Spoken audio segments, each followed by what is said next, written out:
IPhone 17 కొనడానికి 8 గంటల పాటు వందల మంది యువత రాత్రి 12 నుంచి ఉదయం 8 గంటల క్యూలో నిలబడితే అదే 8 గంటలు వాళ్ళ జీవితంలో ఒక స్కిల్ నేర్చుకుంటే వాళ్ళ జీవితం బాగుపడుతుంది. నిన్న ఐఫోన్ 17 రిలీజ్ అయితే ముంబైలో ఒక కుర్రాడు ఐఫోన్ 17 సిరీస్ కొనుక్కొని వచ్చి నేను అచీవ్ చేశానంటే అదేదో లైఫ్ అచీవ్మెంట్ లాగా నాకు ఎప్పటికీ అర్థం కావట్లేదండి.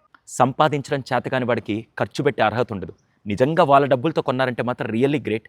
కానీ కొంతమంది యువత నేను కాలేజ్కి వెళ్ళి క్లాసులు చెప్తూ ఉంటే అక్కడ వాళ్ళందరూ హై ఎండ్స్ ఫోన్స్ వాడుతుంటే అరే మీకు ఇంత ఫోన్ ఎలా వచ్చిందంటే మీరైనా సంపాదించడం లేదు సార్, మా నాన్న కొనిచ్చాడు. మీ నాన్నగారు ఏం చేస్తారంటే మా నాన్న ఒక ఎలక్ట్రికల్ లైన్మెన్గా పనిచేస్తాడు, ఫార్మర్గా పనిచేస్తాడు, చిన్న చిన్న కూలి పనులు చేస్తున్నారంటే అమ్మా నాన్న కళలు చంపుకొని మన కోసం సాక్రిఫైసెస్ బతుకుతుంటే వాళ్ళ రక్తాన్ని పీలుస్తూ ఇలా డబ్బులు ఖర్చు పెడుతూ ఉంటే నాకు ఇప్పటికీ బాధేస్తుందండి. కానీ కొంతమంది యువత వాళ్ళని చూసి గర్వపడుతున్నాను. ఎలా అంటే వాళ్ళు ఎలా అయినా అమ్మా నాన్నకు భారం కాకూడదని చదువు పూర్తవ్వగానే స్కిల్ నేర్చుకొని ఉద్యోగ వేటలో గంటల కొద్ది ఇంటర్వ్యూ కోసం లైన్లో నిలబడి అమ్మా నాన్న గర్వపడే స్థాయికి వెళ్తున్నారంటే అటువంటి యువతను చూస్తే హ్యాట్స్ ఆఫ్ అని అనిపిస్తుంది. దయచేసి యూత్ అందరికి ఒక మాట చెప్తాను, మీరు అప్గ్రేడ్ అవ్వాల్సింది ఎప్పటికప్పుడు కొత్త ఫోన్ రాగానే ఫోన్లో అప్గ్రేడ్ అవ్వడం కాదండి.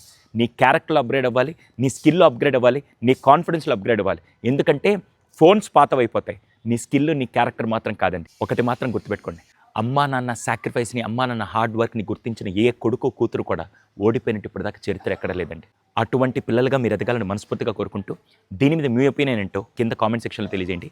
వీలైనంత మంది పేరెంట్స్కి, యూత్కి దీన్ని షేర్ చేయండి.